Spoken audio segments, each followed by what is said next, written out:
Nanginig ang mga kamay ni Almira Santos habang hawak ang cellphone.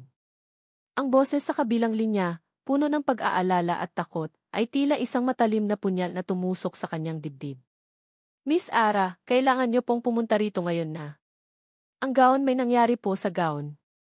Hindi na niya hinintay ang susunod na sasabihin. Ibaba ang tawag. Takbo. Ang bawat hakbang niya palabas ng kanyang maliit pero maipagmamalaking patahian, ang kisi nagtahi, ay parang may bigat na 1 tonelada. Ang isip niya ay lumilipad, pilit na binubura ang mga masasamang imahe na nabubuo dito. Hindi maaari. Hindi pwedeng masira. Ang gown na iyon. Hindi lang iyon basta tela at sinulid. Iyon ang pangarap. Iyon ang pag-asa para sa tuloy-tuloy na gamutan ng kanyang ama. Iyon ang sagot sa mga gabing puyat at pagod. Iyon ang katibayan na ang isang maliit na mananahi mula sa Quezon City ay may karapatang mangarap na makilala sa mundo ng mga mayayaman at sikat. Iyon ang pinakamalaking proyekto ng Sinagtahi, isang eksklusibong disenyo para sa Grand Anniversary Ball ng Alcantara Prime Holdings.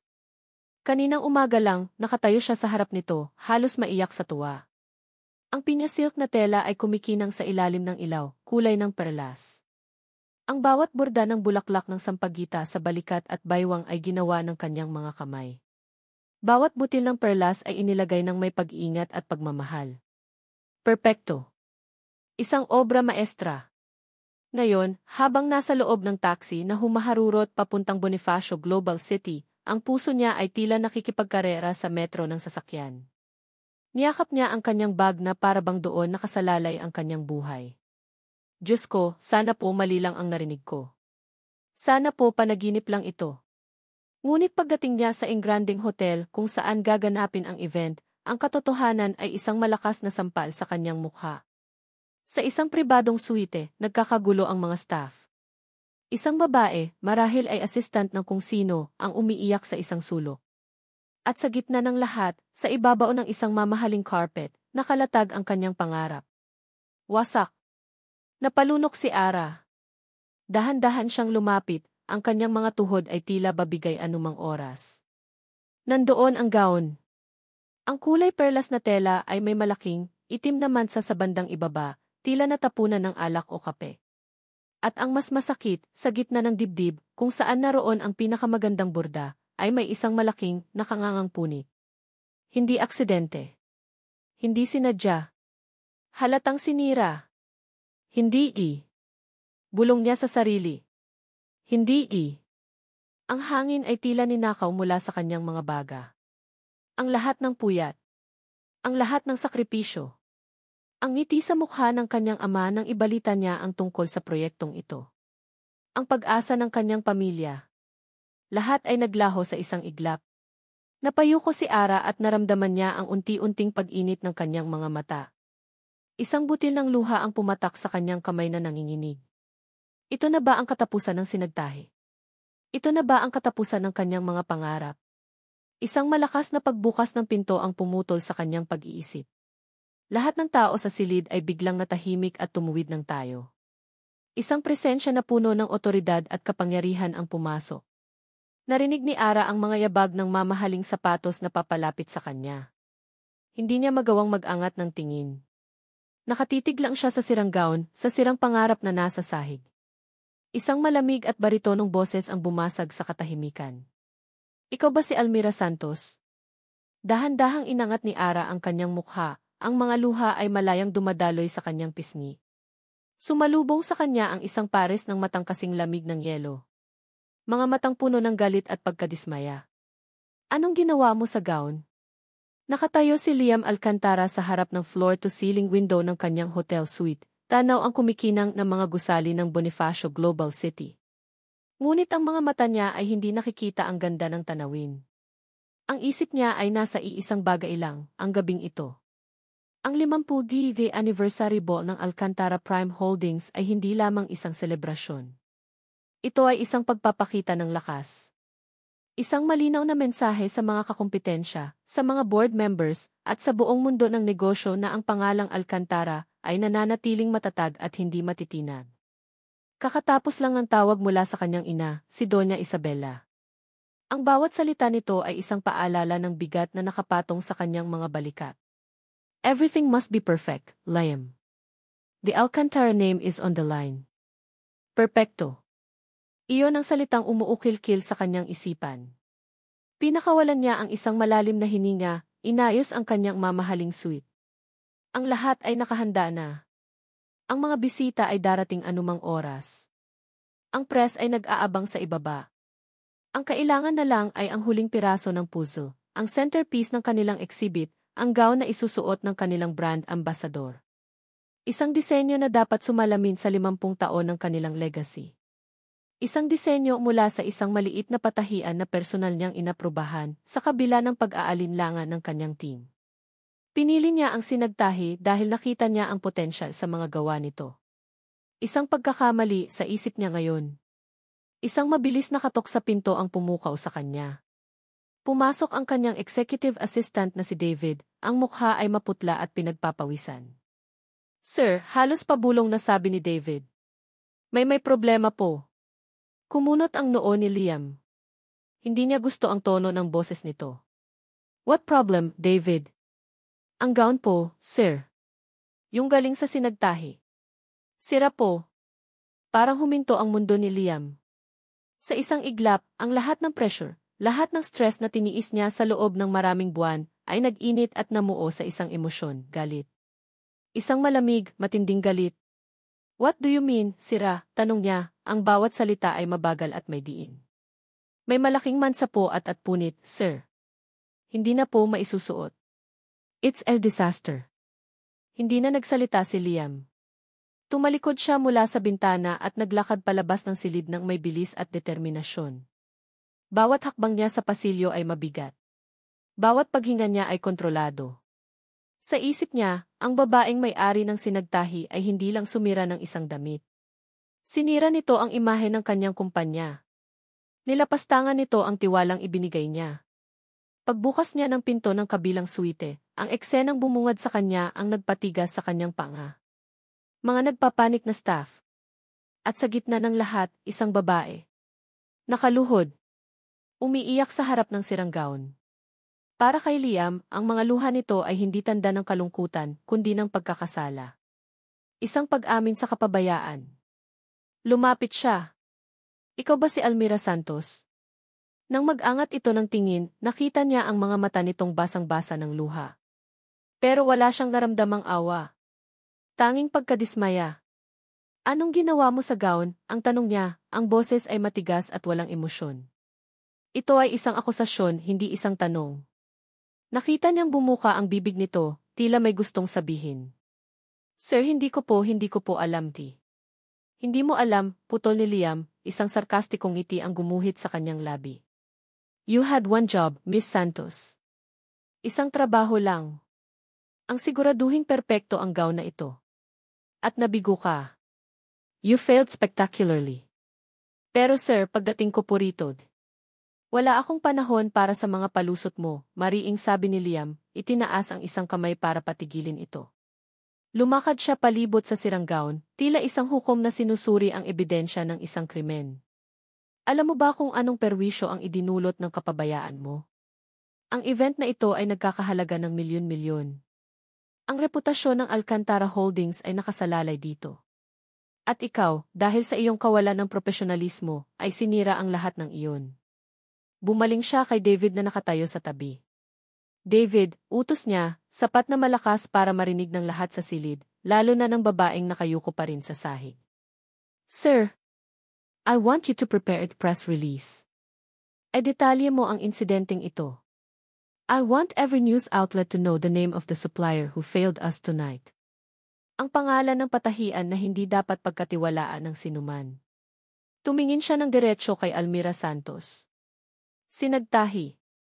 Nakita niya ang gulat at sakit sa mga mata nito. Para siyang sinaksak nito sa dibdib. Ngunit para kay Liam, iyon ang nararapat. Ito ang klase ng kapabayaan na hindi niya palalampasin. Akmang tatalikod na siya para lisanin ang silid ng kapahamakan nang marinig niya ang boses nito. Hindi na ito garalgal o puno ng luha. Ngayon, mayroon itong kakaibang tibay. Hindi ko po kasalanan ito, sir. Natigilan si Liam, Humarap siyang muli. Nakatayo na ito ngayon. Kahit na namumugto ang mga mata at magulo ang buhok, may determinasyon sa kanyang tindig. Nakatingin ito ng diretso sa kanya. At papatunayan ko sa inyo. Sa isang saglit, isang napakaikling saglit, may kung anong kumislap sa loob ni Liam. Isang bagay na hindi niya inaasahan. Pagtataka. Inis dahil sa katigasan ng ulo nito. Ngunit mabilis niya iyong iwinaksi. Tinalikuran niya ito ng walang isa pang salita at nagpatuloy sa paglakad palabas. Wala siyang panahon para sa mga walang basehang pagmamatapang. Ang hatol ay naibigay na. Para sa kanya, tapos na ang usapan. Ang mga salita ng ng Alcantara, si Liam Alcantara, ay umalinggaw sa isip ni Ara habang nasa biyahe pabalik sa kanyang patahian. Malamig. Matigas. Isang hatol na walang apela. Sinira mo ang lahat ng iyon. Ang mga luha niya ay natuyo na. Ang mga ito'y napalitan ng isang kakaibang lamig na gumapang sa kanyang buong katawan. Hindi ito lamig ng pagsuko, kundi lamig ng galit. Galit hindi sa lalaking iyon, kundi sa kawalang katarungan. Galit sa kung sino man ang may gawa ng lahat ng ito. Pagdating niya sa sinagtahi, ang lugar na dati kanlungan ng kanyang mga pangarap ay tila naging isang kulungan. Tiningnan niya ang mga damit na nakasabit, mga disenyo na pinaghirapan niya, at isang tanong ang pumasok sa kanyang isip, para saan pa? Isinandal niya ang kanyang ulo sa pinto at pumikit. Ang anunsyo sa press. Ang pangalan ng sinagtahi na dudungisan. Ang pagkasira ng tiwala ng kanyang mga suki. Ngunit sa gitna ng kadilimang iyon, isang imahe ang biglang suminag sa kanyang isipan, ang mukha ng kanyang ama. Ang ngiti nito noong ibinalita niyang nakuha niya ang Alcantara Project. Ang pag-asa sa mga mata nito. Hindi. Hindi siya pwedeng sumuko. Hindi niya hahayaang may ibang taong magdikta ng katapusan ng kanyang kwento. May determinasyong bumuhay sa kanyang dugo, kinuha niya ang kanyang cellphone at tinawagan si David, ang assistant ni Emmy Alcantara. Hello, David. Si Ara Santos ito, sabi niya, ang boses ay kalmado na at matatag. Pakisabi sa driver ninyo na ihatid dito sa shop ang gown. May kukunin lang ako. Nagtataka man, pumayag si David. At makalipas ang isang oras, ang sirang pangarap ay muling nasa harap ni Ara, nakalatag sa kanyang malaking mesa. Ang mansa ay tila isang itim na ulap. Ang punit ay isang nakangangang sugat. Pero ngayon, hindi na takot ang nakikita niya. Nakikita niya ito bilang isang hamon. Huminga siya ng malalim. Pumatak ang isang ideya sa kanyang isip. Isang ideya na napakatapang, napakadelikado. Kung magkamali siya, lalo lang niyang sisirain ang lahat. Pero kung magtagumpay siya, pumunta siya sa kanyang aparador at humugot ng isang espesyal na rolyo ng tela, isang pinong-pinong organza na may mga hiblang ginto na nakatago para sa isang espesyal na okasyon. Kinuha niya ang kanyang kahon ng mga sinulid na kulay ginto at tanso, at mga maliliit na kristal na kumikinang na parang mga bituin. Ang gabi ay naging kanyang saksi. Ang tahimik na humuhuning makina ng pananahi ang naging kanyang musika. Una, maingat niyang tinastas ang tahi sa paligid ng punit. Sa halip na itago ito, pinalaki niya ang butas, hinugis na parang isang kumakalat na sanga ng puno. Pagkatapos, gamit ang gintong organza, lumikha siya ng isang ilusyon ng isa pang layer sa ilalim na tila sumisilip mula sa sugat ng tela. Ang kanyang mga kamay ay gumalaw ng mailiksi at katiyakan. Sumayaw ang karayom sa kanyang mga daliri, binubuo ang mga komplikadong borda ng mga dahon at bulaklak gamit ang ginto at tansong sinulid, na gumagapang palabas mula sa punit, tinatakpan ito at ginagawang isang napakagandang disenyo. Para sa mansa, isa-isa niyang tinahian ang mga maliliit na kristal, na tila mga hamog sa umaga na kumikinang sa mga bagong bordang dahon. Ang dating kapintasan ay naging sentro ngayon ng sining. Ang dating sakuna ay naging isang milagro. Hindi niya namalayan ang oras. Ang kape ang naging kasangga niya sa paglaban sa antok. Ang bawat tahi ay isang dasal. Ang bawat borda ay isang pagpapatunay. Samantala, sa kanyang penthouse, hindi mapakali si Liam Alcantara. Nakaupo siya sa dilim, isang baso ng mamahaling alak ang hawak, pero hindi niya ito iniinom. Umuulit sa kanyang isipan ang huling mga salita ng babaeng iyon. Papatunayan ko sa inyo. Mayroong katatagan sa boses nito na gumambala sa kanya. Isang apoy sa mga mata nito na hindi niya malimutan. Karaniwan, ang mga taong nagkakamali ay yumuyuko, umiiyak, humihingi ng tawad. Pero siya, tumayo siya at lumaban. Isang bahagi niya ang nagsasabing nararapat lang ang ginawa niya. Business is business. Pero may isang maliit na tinig sa kanyang kalooban na nagtatanong, paano kung nagsasabi siya ng totoo? Itinayo siya ng kanyang pagkabalisa. Kinuha niya ang susi ng kanyang kotse at nagmaneho ng walang tiyak na direksyon hanggang sa natagpuan niya ang kanyang sarili sa tapat ng isang maliit na shop sa Quezon City. Sinagtahi. Napatay ang makina ng kanyang sasakyan. Mula sa kabilang kalsada, sa likod ng tinted na bintana, pinanood niya ang shop. Bukas pa ang ilaw. At pagkatapos nakita niya ito. Nakita niya siya. Sa likod ng salaming pinto, nakikita niya ang anino ni Almira Santos. Nakatayo ito sa harap ng mesa, ang buong atensyon ay nakatuon sa ginagawa. Nakikita niya ang paggalaw ng mga kamay nito, mabilis, tiyak, puno ng sining. Nakikita niya ang determinasyon sa bawat kilos nito. Hindi ito ang itsura ng isang taong sumuko na. Ito ang itsura ng isang artist na lumilikha. Isang mandirigmang lumalaban. Sa loob ng halos isang oras, nanatili lang si Liam doon, nakatitig, hindi makapaniwala. Isang kakaibang paghanga ang unti-unting pumalit sa galit sa kanyang dibdib. Sa wakas, natapos ni Ara. Itinaas niya ang gown. Ang kanyang puso ay bumilis. Hindi na ito ang gown na sinira. Ito ay isang bago. Isang obra na isinilang mula sa kapahamakan. Ang sugat ay naging palamuti. Ang dilim ay nagkaroon ng sarili nitong sinag. Isang buntong hininga ng pagod at tagumpay ang kumawala sa kanyang mga labi. Ngumiti siya sa unang pagkakataon sa loob ng maraming oras. Humarap siya, handa nang ilagay ang gown sa isang manikin at doon natigilan siya. Sa labas ng salaming pinto ng kanyang shop, sa gitna ng kadiliman ng gabi, nakatayo ang isang pamilyar na anino. Isang matangkad na lalaki na nakatingin ng diretso sa kanya. Si Liam Alcantara. Nagkatitigan sila. Ang salamin lang ang pagitan. Ang mundo sa paligid nila ay biglang nawala.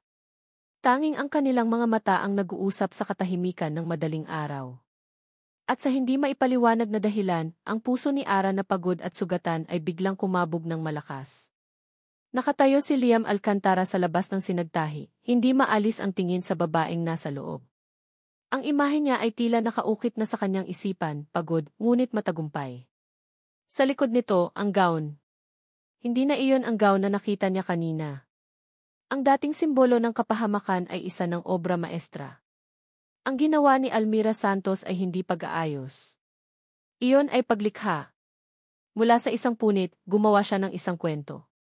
Mula sa isang mansa, bumuo siya ng isang kalawakan ng mga bituin. Isang matinding sampal ng katotohanan ang tumama sa kanya. Habang siya ay nagagalit at nagpaplano ng paghihiganti sa kanyang suite, ang babaeng ito ay lumilikha ng isang milagro. Walang pag-aalinlangan, itinulak niya ang salaming pinto at pumasok sa loob. Ang mahinang tunog ng kampana sa pinto ang pumukaw kay Ara. Ang pagkagulat sa mga mata nito ay mabilis na napalitan ng isang pader ng pag-iingat.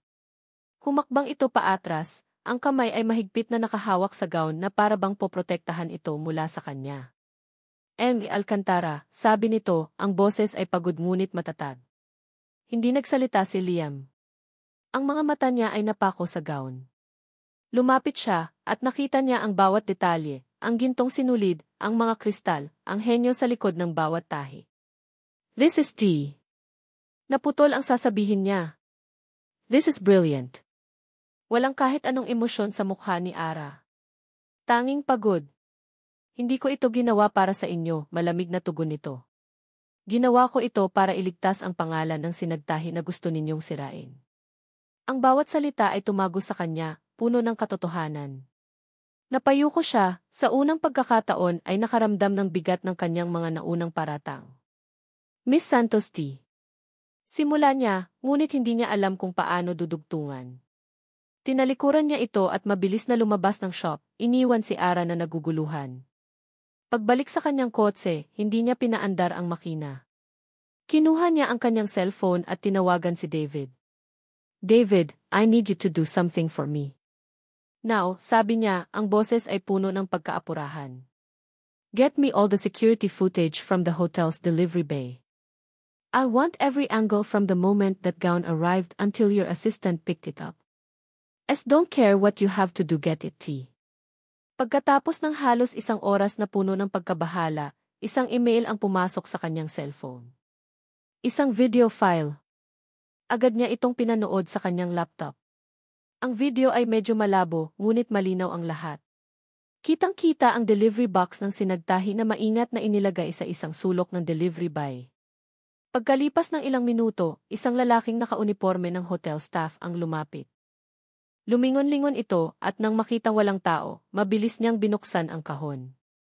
May kinuha siya sa kanyang bulsa, isang maliit na bote at isang matulis na bagay. Ilang segundo lang ang ginawa niya bago muling isinara ang kahon at mabilis na umalis. Isang malamig na kuryente ang gumapang sa likod ni Liam. Hindi ito kapabayaan. Ito ay sabotahe. At hinusgahan niya ang isang inosenteng tao. Ang bigat sa kanyang dibdib ay lalong tumindi. Ang mga salitang binitawan niya kanina, "You failed spectacularly." Kawalan ng profesionalismo ay bumalik sa kanya na parang mga lason. Muli niyang tinawagan si David. David, yung press release, utos niya. Cancel it, shred it, burahin mo na parang hindi nag-exist. Pero sir, paano po ang... Cancel it, dai ni Liam. And then, I want you to write a new one. Isang public commendation. Praise Sinagtahi and its owner, Almira Santos, for her unparalleled artistry and dedication. Sabihin mo na ang orihinal na disenyo ay nasira, dahil sa isang unfortunate incident sa hotel at si Miss Santos ay gumawa ng isang himala. I highlight mo siya. Make her famous. Is that clear? Isang sandaling katahimikan bago sumagot si David. Yes, sir. Crystal clear. Pagkababa ng tawag, sumandal si Liam sa upuan ng kanyang kotse. Hindi sapat ang isang press release. Kailangan niyang harapin ito. Kailangan niyang humingi ng tawad. Nag-umpisa nang sumikat ang araw nang bumalik siya sa sinagtahi. Nakita niyang nakaupo si Ara sa isang stool, ang ulo ay nakasandal sa mesa, halatang nakatulog sa pagod. Dahan-dahan siyang kumatok sa pinto. Nagising si Ara, nagulat na makita siyang muli. Pinilit nitong ayusin ang sarili at binuksan ang pinto. Alcantara? Kung nandito po kayo para kunin ang gown. Hindi, putol niya. Nandito ako para humingi ng tawad. Natigilan si Ara. I was wrong, Miss Santos, pagpapatuloy ni Liam, ang bawat salita ay taos puso. Tumingin siya ng diretso sa mga mata nito. Nakita ko ang security footage. May sumabotahe sa gawa mo. I judged you unfairly. I let the pressure of the event get the best of me. Minaliit ko ang iyong kakayahan at dinungisan ko ang iyong pangalan ng walang basehan. What did was unacceptable. Isang buntong hininga ang pinakawalan niya. I am truly, sincerely sorry. Nakita niya ang paglambot ng ekspresyon ni Ara. Ang pader na itinayo nito ay tila unti-unting gumuho. Ngunit mayroon pa ring bakas ng pag-aalinlangan sa mga mata nito, isang sugat na hindi pa ganap na naghihilom. Tinatanggap ko po ang iyong paumanhin, sir, mahinang sabi nito. Liam. Just call me Liam, sabi niya. At hindi sapat ang sorry. That's why I'm here to make you an offer. Kinuha niya ang isang folder mula sa kanyang sasakyan at inilatag ito sa mesa. This is a contract.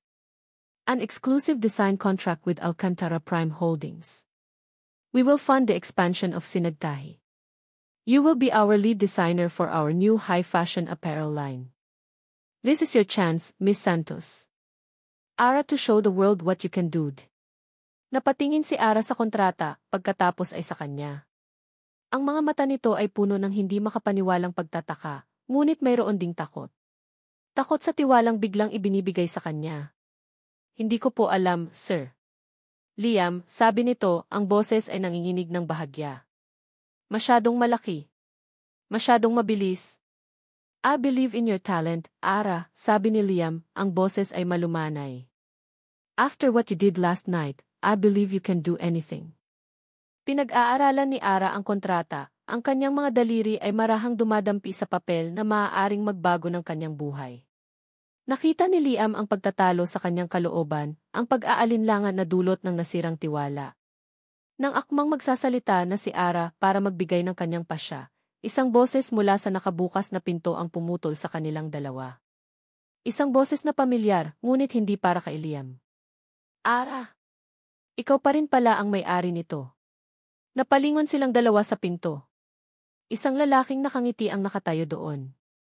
At sa isang iglap, nakita ni Liam ang lahat ng kulay na mawala sa mukha ni Ara, napalitan ng gulat, sakit, at isang damdaming matagal nang nakatago. Ang pangalan ay lumabas sa kanyang mga labi na parang isang sumpa, isang pait na matagal na niyang ibinaon sa limot. Marco. Ang ngiti sa mukha ni Marco Valencia ay ang parehong ngiti na minsang nagpatibok ng kanyang puso, at siya ring ngiting dumurog dito. Ang mga mata nito ay puno ng pagkukunwaring pagsisisi, isang sining na matagal na nitong pinag-aralan. Ara, did I love, sabi nito, humahakbang papasok na para bang pag-aari nito ang lugar. Wow! Look at this place. Sinagtahi. Ang ganda. I'm so proud of you. Otomatikong humakbang paatras si Ara, ang katawan niya ay nag-aalarma. Ang kontratang inaalok ni Liam ay tila nawala ng bigat sa kanyang mga kamay. Ang lahat ng pagod, ang lahat ng pag-asa na naramdaman niya kanina, ay biglang napalitan ng isang pamilyar na lamig. Ang lamig ng pagtataksil. Anong ginagawa mo rito? Tanong ni Ara, ang boses ay walang anumang bakas ng dating pagmamahal. Naglakad si Marco palapit, ang mga mata ay hindi inaalis sa kanya. Nakita ko sa news. Ang galing mo, Ara. Sabi ko na nga ba eh. You were always meant for great things. Sinubukan nitong abutin ang kanyang braso, ngunit mabilis siyang umiwas. Huwag mo akong hawakan, mariing sabi niya. Natigilan si Marco, ngunit mabilis na nakabawi. Okay, okay. I get it, galit ka pa rin. I deserve that. Itinaas nito ang dalawang kamay na parang sumusuko. Nandito ako para humingi ng tawad, Ara. Alam kong malaki ang kasalanan ko. Bata pa tayo noon, mapusok, nagkamali ako. Pero sa lahat ng nangyari, isa lang ang sigurado ako, ikaw pa rin. Ikaw pa rin ang mahal ko.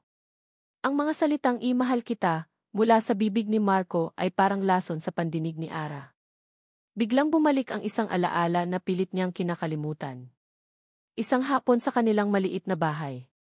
Ang kanyang ama, si Tatay Ben, ay masayang-masaya. Pinapirma siya ni Marco ng mga papeles para sa isang key investment na mag-aahon daw sa kanila sa hirap. Ang buong ipon ng kanyang ama, ang perang pinaghirapan nito sa loob ng 20 taon, ay ibinigay nila kay Marco ng buong tiwala. Pamilya na rin naman tayo, sabi pa nito. Makalipas ang isang buwan, nawala si Marco na parang bula. Ang investment ay isang scam. Ang pera ay naglaho. Ang pag-asa ay naging abo. At ang pinakamasakit sa lahat, ang imahe ng kanyang ama na nakaupo sa isang sulok, tulala, ang puso ay nadurog hindi dahil sa nawalang pera, kundi dahil sa nasirang tiwala. Ang alaalang iyon ang nagbigay ng apoy sa dugo ni Ara. Pagkakamali, bulong niya, ang bawat pantig ay puno ng galit. Sinira mo ang pamilya ko, Marco. Winasak mo ang tiwala ng tatay ko. Muntik na siyang mamatay dahil sa ginawa mo. At tatawagin mo lang iyon na pagkakamali. Nakita niya ang pagkagulat sa mukha ni Marco. Halatang hindi nito inaasahan ang ganitong tindi ng galit. Ara, let's not talk about the past. Iyon lang ang mayroon tayo, Marco. Ang nakaraan, putol ni Ara. At wala kang lugar sa kasalukuyan ko. Lalo na sa hinaharap ko. Sa isang saglit, napasulyap si Ara sa labas ng shop. Nakita niya ito. Ang makintab at itim na kotse ni Liam Alcantara, nakaparada pa rin sa kabilang kalsada. Alam niyang nasa loob ito. Alam niyang nanonood ito. Isang bahagi niya ang nahiya, nasaktan na kailangan nitong masaksihan ang pinakamasakit na bahagi ng kanyang buhay. Ang realisasyong iyon ang nagbigay sa kanya ng huling lakas. Hinarap niya si Marco, ang mga mata ay matigas na parang bato. Umalis ka na, utos niya. Ara, please. Mag-usap tayo. Bigyan mo ako ng isa pang pagkakataon.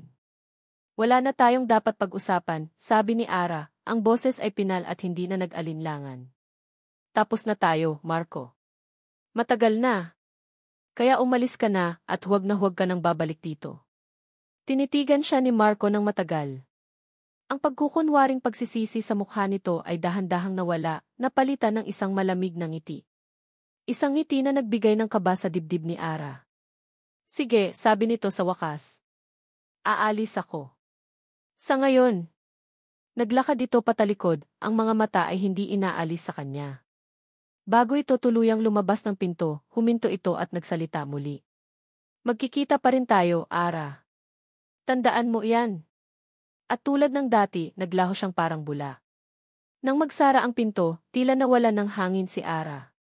Napasandal siya sa mesa, ang mga tuhod ay nanginginig. Napapikit siya ng mariin. Bakit ngayon pa? Kung kailan may isang sinag ng pag-asa, doon naman bumalik ang pinakamadilim na multo ng kanyang kahapon. Pagod na pagod niyang tiningnan ang kontrata sa mesa. Ang alok ni Liam. Ang isang bagong simula. Paano niya ito haharapin kung ang nakaraan ay pilit siyang hinahabol? Biglang nagring ang kanyang cellphone. Nanginig ang kamay niya nang makita ang pangalan sa screen, Liam Alcantara. Huminga siya ng malalim bago sagutin. Hello? Isang sandaling katahimikan sa kabilang linya. Pagkatapos, nagsalita si Liam. Ang malumanay at magalang na boses kanina ay wala na. Ang boses na narinig niya ngayon ay ang boses ng malamig, formal at may distansya. May know who that man was, Ina Santos. Ang tanong ni Liam sa kabilang linya ay parang isang tipak ng yelo na dumampi sa balat ni Ara. May know who that man was, Ina Santos. Nawala ang pagiging malapit sa boses nito. Ang init ng kanyang pag-aalok ng kontrata ay napalitan ng formal na distansya. Nasaktan si Ara, ngunit naiintindihan niya. Ano nga ba ang iisipin ng isang tao na makakakita ng ganoong eksena? Isang tao mula sa nakaraan ko, sagot niya, ayaw nang magdetalye pa. Ayaw niyang ipagsiksikan ang madilim niyang kahapon sa bagong umaga na unti-unti palang sumisikat. Wala na siyang halaga ngayon. Isang sandaling katahimikan bago sumagot si Liam. I see. We will talk about the contract some other time, Yuma Santos. Magpahinga ka na. Pagkatapos ay ibinaba na nito ang tawag. Naiwan si Ara na nakatitig sa kanyang cellphone, isang kakaibang kirot ang nararamdaman sa kanyang dibdib. Kinabukasan, habang pilit niyang ibinabalik sa normal ang lahat sa kanyang shop, isang tawag ang muling gumulat sa kanya. Hindi ito galing kay Liam. Galing ito sa opisina ng ina nito. Good morning, is this Miss Almira Santos? Tanong ng isang boses na propesyonal at malamig. Si Doña Isabela Alcantara po ay inaanyayahan kayo para sa isang pananghalian sa kanilang tahanan. Ngayon po, 1:00 ng hapon. Hindi iyon isang tanong. Iyon ay isang utos. Kinabahan si Ara. Bakit? Ito ba ay tungkol sa kontrata? O tungkol sa nangyari kahapon? 100 tanong ang naglaro sa kanyang isipan. Message po. Pupunta po ako, sagot niya, kahit ang buong katawan niya ay sumisigaw na huwag. Ang biyahe papunta sa Forbes Park ay parang isang paglalakbay sa ibang mundo. Ang mga simpleng bahay sa kanilang lugar ay napalitan ng mga mansyon na nakatago sa likod ng matataas na pader at bakal na tarangkahan. Bawat bahay ay may sariling security guard. Ang hangin mismo ay tila mas mayaman. At pagkatapos, huminto ang sinasakyan niyang taxi sa harap ng pinakamalaking tarangkahan sa lahat. Ang pangalang Alcantara ay nakaukit sa ginto. Bumukas ang tarangkahan at pumasok ang taxi sa isang malawak na driveway. Bumungad sa kanya ang isang bahay na hindi bahay, kundi isang palasyo. Puti, moderno at napakalaki. Tila ito isang higante na nag-aabang na lamunin siya ng buo. Sinalubong siya ng isang katulong at iging niya papasok. Ang sahig ay gawa sa malamig na marmol na kumikinang. Ang mga dingding ay pinalamutyan ng mga painting na sigurado siyang nagkakahalaga ng higit pa sa lahat ng ari-arian niya. Ang katahimikan sa loob ay nakakabingi, bawat yabag niya ay umuulit. Nanliit siya. Para siyang isang langgam na napadpad sa pugad ng mga agila. Natagpuan niya si Doña Isabela Alcantara sa dining area, nakaupo sa dulo ng isang napakahabang mesa na gawa sa mahogany. Ang mesa ay nakahanda para sa 2 tao lang, na lalong nagpatingkad sa laki at kahungkagan ng silid. Si Doña Isabela ay isang babaeng nasa mga huling bahagi ng kanyang ngunit ang tindig ay elegante at ang mga mata ay matalas. Nakasuot ito ng isang simpleng puting bestida, ngunit sa liig nito ay may kwintas na perlas na alam ni Ara ay tunay. Miss Santos, bati nito, isang manipis na ngiti ang nasa mga labi. Ang ngiti ay hindi umabot sa mga mata nito. Maupo ka, Hija. Ang salitang Hija ay parang balakayo sa lamig ng kanyang boses. Umupo si Ara sa kabilang dulo, pakiramdam niya ay 1 kilometro ang layo nila sa isa't isa. Nagpapasalamat po ako sa imbitasyon, ma'am, magalang na sabi ni Ara. Walang anuman, sagot ng matandang babae habang sinisimulan silang pagsilbihan ng mga katulong. Narinig ko ang tungkol sa iyong talento. Ang ginawa mo sa gown ay kahanga-hanga. Salamat po. Nagsimula silang kumain sa katahimikan. Bawat tunog ng kubyertos na tumatama sa plato ay parang isang malakas na ingay. Sinagtahi, basag ni Doña Isabela sa katahimikan. Such a quaint name. Saan mo nakuha ang pangalang iyan? Iyon po ang pangarap ko, ma'am, sagot ni Ara, pinatatag ang kanyang boses. Na kahit gaano kadilim, laging may isang sinag ng pag-asa. Listen, how poetic. Isang sandaling tumingin si Doña Isabela sa kanya, na para bang sinusuri ang bawat hibla ng kanyang pagkatao. At ang iyong ama? Ano ang kanyang trabaho? Naramdaman ni Ara ang patibong sa tanong. Dati po siyang may maliit na negosyo, ma'am. Ngayon po ay nagpapahinga na lang sa bahay. Iniwasan niyang banggitin ang sakit nito, ayaw niyang gamitin iyon para kaawaan. I see. So it must be difficult. Ikaw lang ang bumubuhay sa pamilya mo sa pamamagitan ng isang maliit na patahian. Hindi iyon tanong kundi isang konklusyon. Dito na naramdaman ni Ara ang tunay na layunin ng pananghaliang ito. Ito ay isang pagkilatis. Isang pagmamaliit na binalutan ng magagandang pagkain at mamahaling plato. Mahirap po, pero kinakaya, matatag na sagot ni Ara, itinayo ang kanyang noo. Marangal naman po ang trabaho ko. Ngumiti muli si Doña Isabela. Itinigil nito ang pagkain at ipinatong ang mga kamay sa mesa. Tumingin ito ng diretsyo sa mga mata ni Ara. Alam kong may inalok na kontrata sa iyo ang anak ko, sabi nito, ang boses ay direkta na ngayon. Liam is a good son, but he can be impulsive. Masyado siyang nagpapadala sa emosyon. Kumuha ito ng isang sobre mula sa kanyang tabi. Isang puting sobre na walang sulat. Dahan-dahan niya itong itinulak sa ibabaw ng mesa, palapit kay Ara. I admire your ambition, Hija. Talaga. Pero hindi kayo bagay ng anak ko. Magkaiba ang mundo ninyo. Binuksan nito ang sobre at inilabas ang laman. Isang tseke. Consider this a gift, sabi nito, ang boses ay malambing ngunit puno ng lason. Para makapagsimula ka ulit. Isang mas malaking shop sa ibang lugar. Malayo sa buhay ni Liam. Malayo sa pamilyang ito. Napatingin si Ara sa tseke. Hindi niya tiningnan ang halaga. Ang nakita lang niya ay isang insulto. Isang sampal sa kanyang dignidad. Ang lahat ng hirap niya, ang lahat ng pangarap niya, ay binigyan ng presyo. Ang hiya na naramdaman niya kanina ay biglang nag-alab at naging galit. Isang tahimik ngunit matinding galit. Dahan-dahan niyang kinuha ang tseke. Tinitigan ito ni Doña Isabela, isang ngiti ng tagumpay ang unti-unting nabubuo sa mukha. Ngunit hindi ito itinago ni Ara. Sa halip, hinawakan niya ito ng mahigpit sa 2 kamay.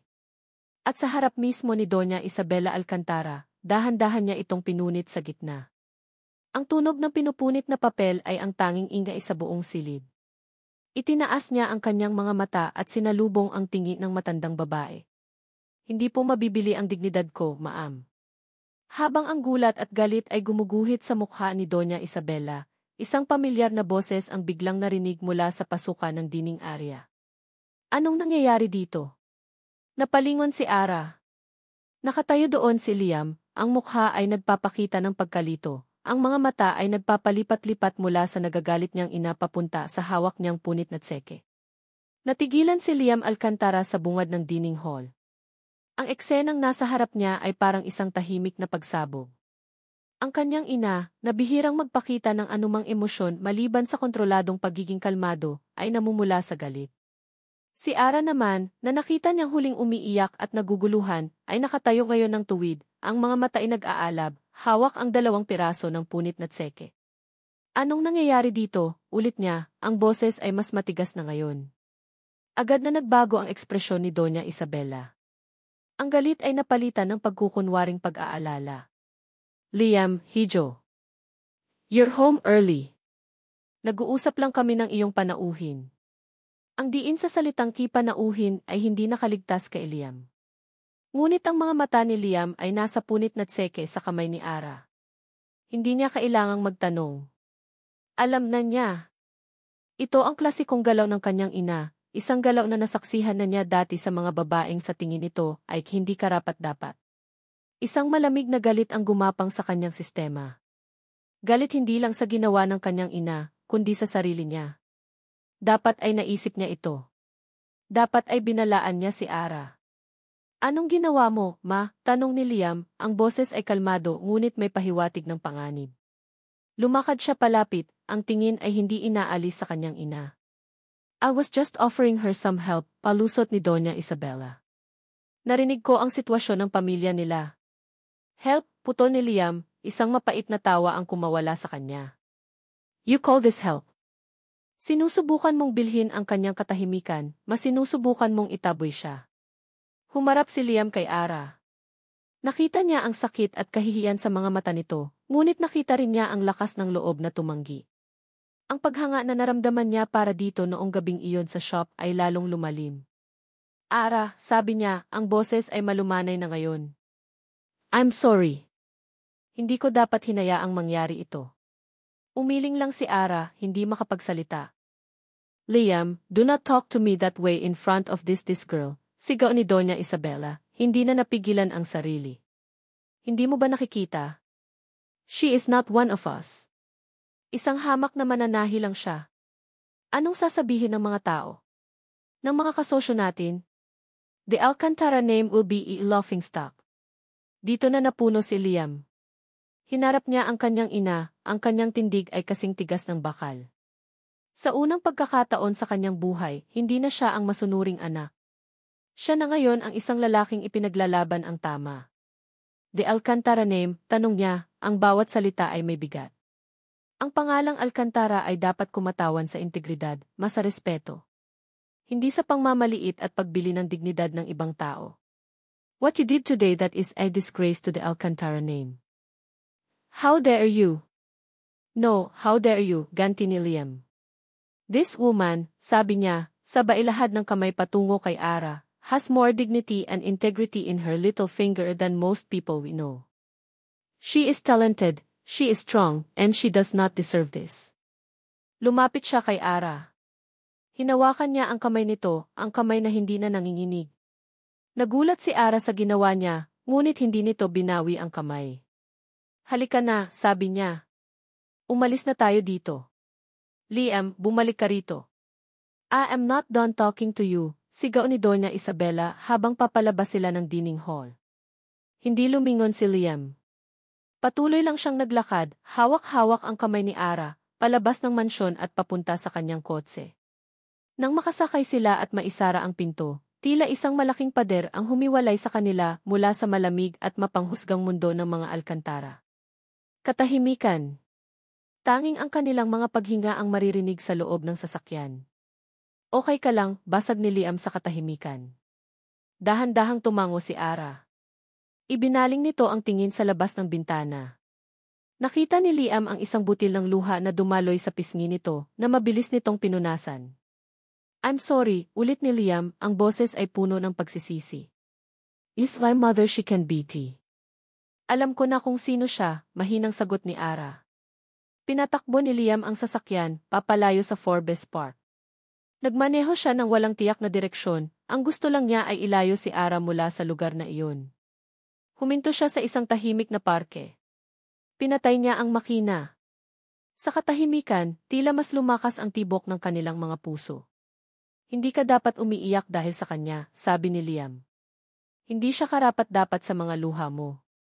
Humarap si Ara sa kanya. Hindi ako umiiyak dahil sa kanya, sabi nito. Umiiyak ako dahil may isang taong nagtanggol sa akin. Matagal na mula noong may gumawa noon para sa akin. Ang pag-amin na iyon ay tumagos ng diretso sa puso ni Liam. Nawala ang sisi. Nawala ang anak ng isang alkantara. Ang natira ay si Liam, isang lalaking nakatingin sa isang babaeng nasasaktan. Dahan-dahan, inabot niya ang kanyang kamay at marahang pinunasan ang natitirang luha sa pisngi nito. Ang pagdampi ng kanyang balat sa balat nito ay nagpadala ng isang kuryente sa kanilang dalawa. Hindi na nila napigilan. Ang distansya sa pagitan nila ay unti-unting nawala. Ang kanilang mga mukha ay dahan-dahang naglapit. At sa ilalim ng mga puno, sa loob ng katahimikan ng kanyang kotse, hinalikan ni Liam si Ara. Hindi ito isang halik ng pagnanasa, kundi isang halik ng pag-unawa, ng paghingi ng tawad, at ng isang pangako. Isang pangako na hindi na niya hahayaang may manakit dito muli. Nang maghiwalay ang kanilang mga labi, nagkatitigan sila.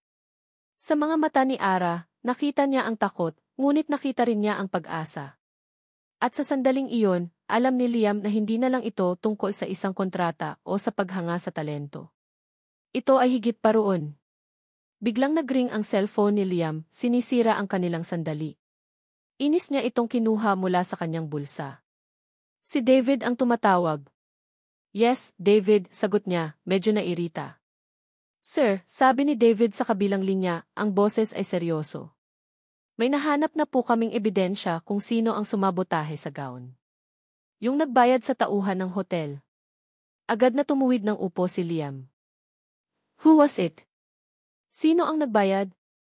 Isang sandaling pag-aalinlangan sa boses ni David. Sir, baka hindi niyo magustuhan. Ang mga salita ni David ay nag-iwan ng isang nakakabinging katahimikan sa loob ng kotse. Sir, baka hindi niyo magustuhan. Agad na naramdaman ni Liam ang pagbabago sa hangin. Ang init ng kanilang sandali ni Ara ay napalitan ng lamig ng pag-aantay. Bumitaw siya sa pagkakahawak sa kamay nito, ang buong atensyon niya ay nasa tawag na. Just tell me, David. Who paid him? Utos ni Liam, ang boses ay matigas at walang pasensya. Isang malalim na buntong hininga ang narinig niya mula sa kabilang linya. Sir, the money was wired from an offshore account. Halos imposibleng i-trace. Pero ang private investigator na kinuha natin ay nakakuha ng isang lead. Ang taong nag-set up ng account ay may koneksyon sa isang tao, isang Marco Valencia. Marco Valencia. Ang pangalan ay tumama kay Liam na parang kidlat. Ang lalaki sa shop. Ang multo mula sa nakaraan ni Ara. Isang mabigat na bato ang tila bumagsak sa kanyang sikmura. Ang lahat ng piraso ng puzzle ay nagsimulang magkabit-kabit sa isang paraan na hindi niya gusto. Are you sure, David? 100%, sir. I have the investigator's report right here. I'm sending it to your email now. Okay. Keep digging. I want to know everything about this Marco Valencia. Everything, mariing sabi ni Liam bago ibaba ang tawag. Nanatili siyang nakatitig sa manibela, ang isip ay naglalakbay. 1,000 tanong, 1,000 posibilidad. Bakit? Anong motibo ni Marco para sirain ang isang proyekto ni Ara para sa Alcantara Holdings? Para ipahiya si Ara? O para ipahiya siya? Napatingin siya kay Ara na tahimik lang sa tabi niya. Ang mga mata nito ay puno ng pag-aalala. May problema ba, Liam?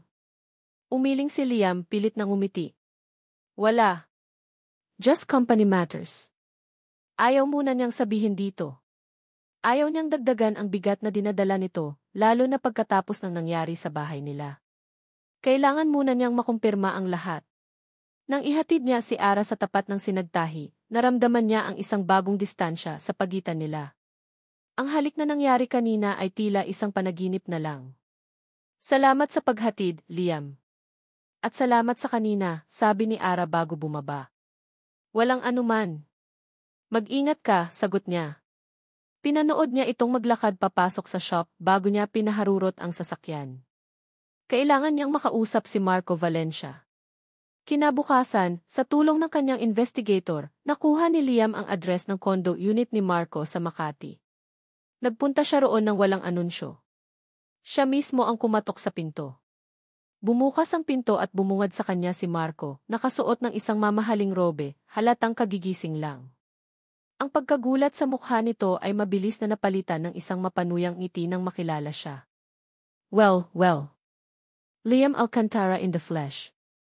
Anong milagro at napadpad ka sa aking abang tahanan?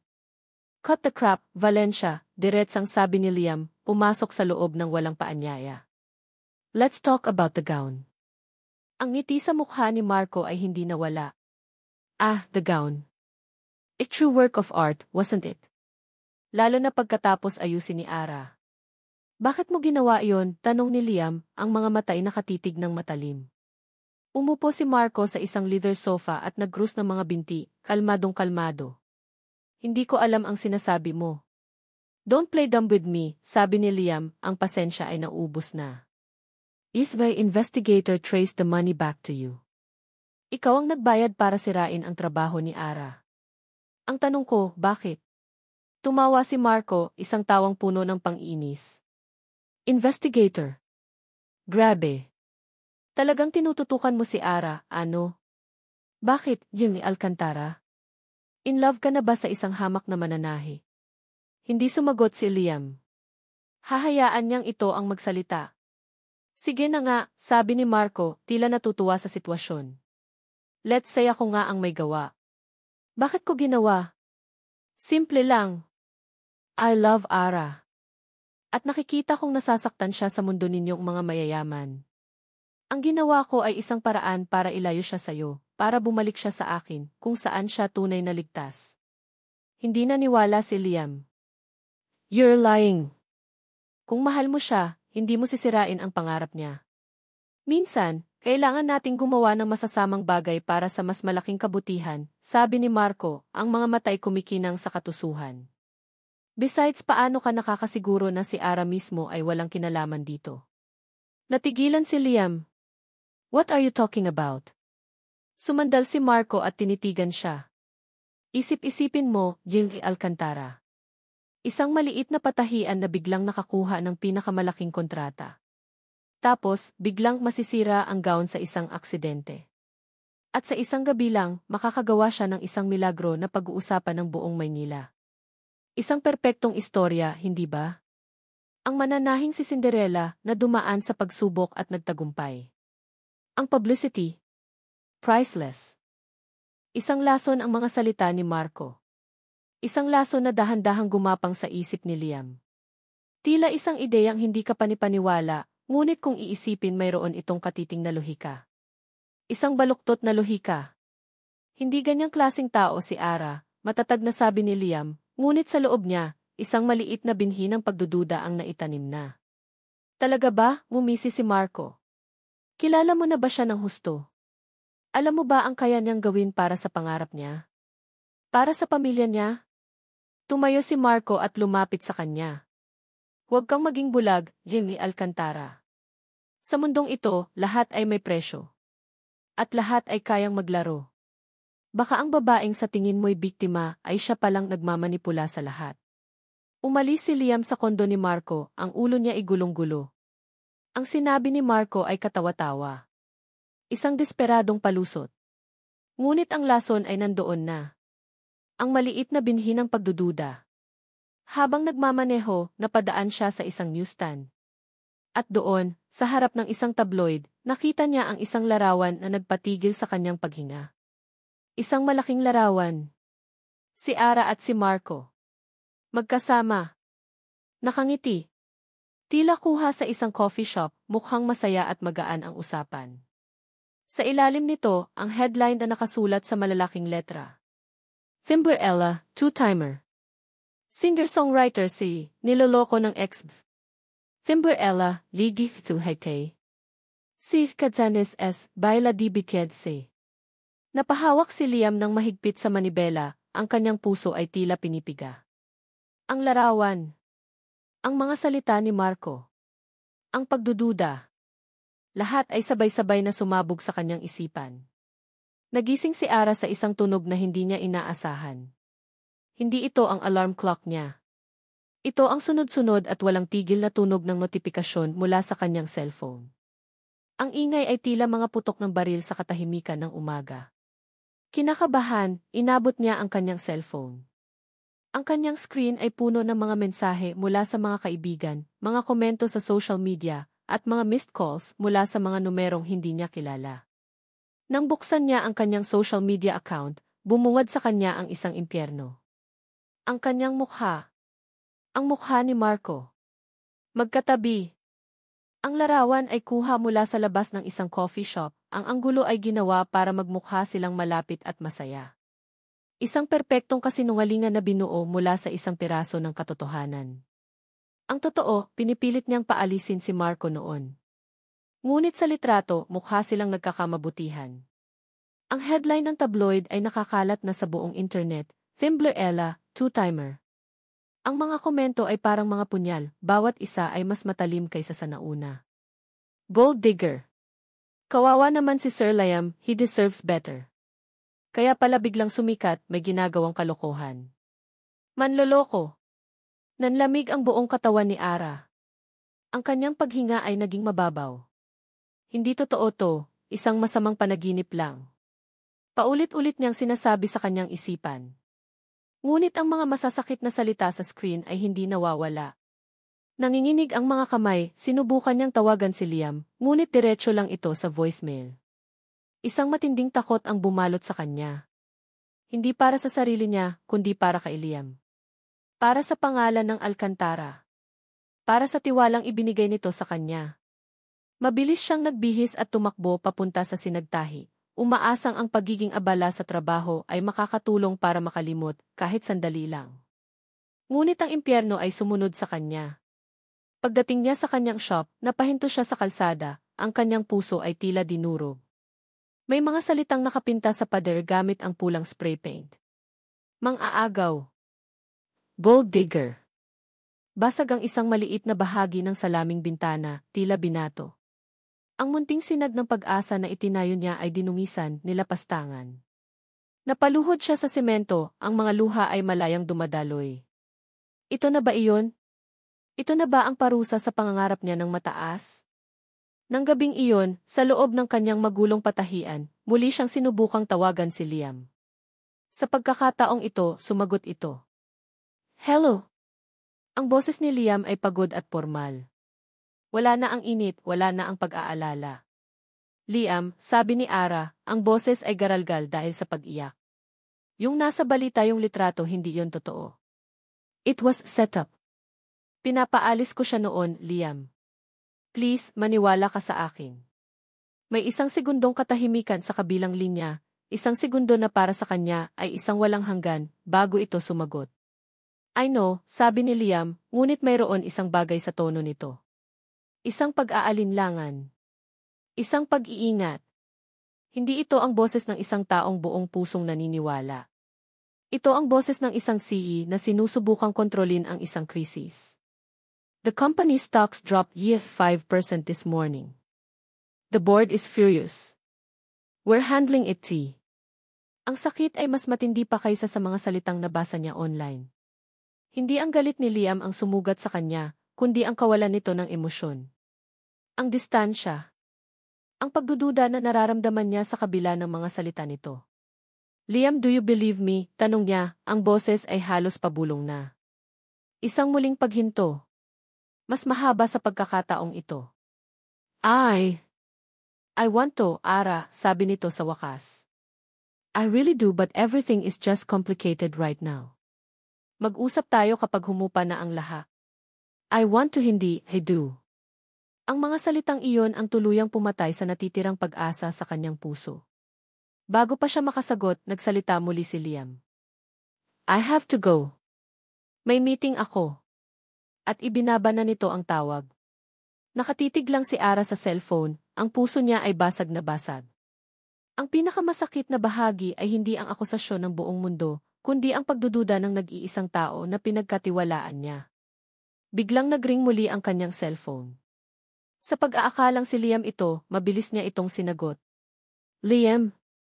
Hindi ito si Liam, Hija. Ang boses ay malamig, matagumpay at puno ng pangmamaliit. Si Donna Isabella.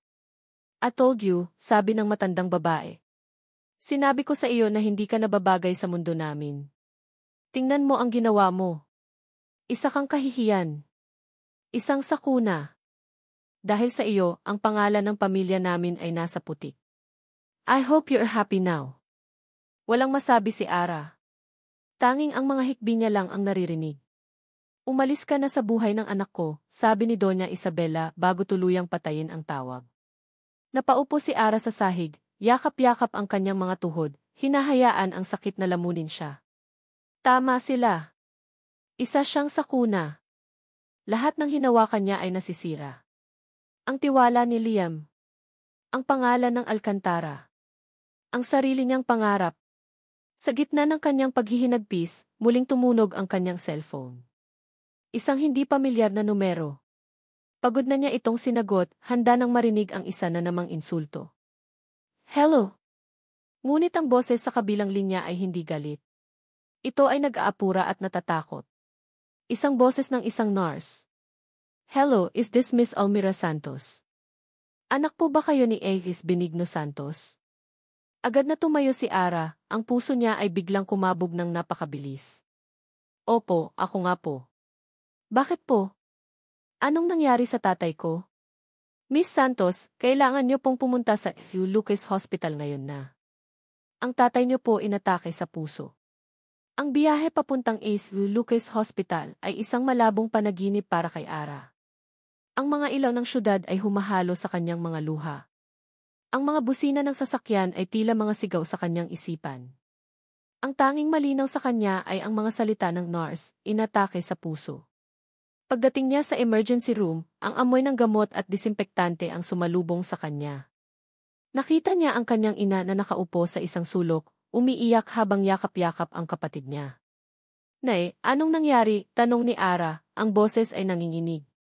Tumingala ang kanyang ina, ang mga mata ay puno ng sakit at sis. Yung balita, anak. Nabasa ng tatay mo sa dyaryo. Yung litrato, Lee. Hindi na nito natapos ang sasabihin. Napahagulgol na lang ito. Ang katotohanan ay isang suntok na nagpabagsak kay Ara. Hindi literal, ngunit sa loob niya, gumuho ang lahat. Ako. Kasalanan ko to. Kung hindi ako nangarap. Kung hindi ko pinasok ang mundo nila. Kung hindi ko nakilala si Liam Alcantara. Buhay pa sana ang pag-asa ng tatay ko. Hindi sana siya nakahiga ngayon sa isang kama sa emergency room, lumalaban para sa kanyang buhay. Umupo siya sa tabi ng kanyang ina, ngunit pakiramdam niya ay milya-milya ang layo niya. Tumingin siya sa kanyang mga kamay, ang mga kamay na lumikha ng magagandang damit, ay siya ring mga kamay na nagdala ng kapahamakan sa kanyang pamilya.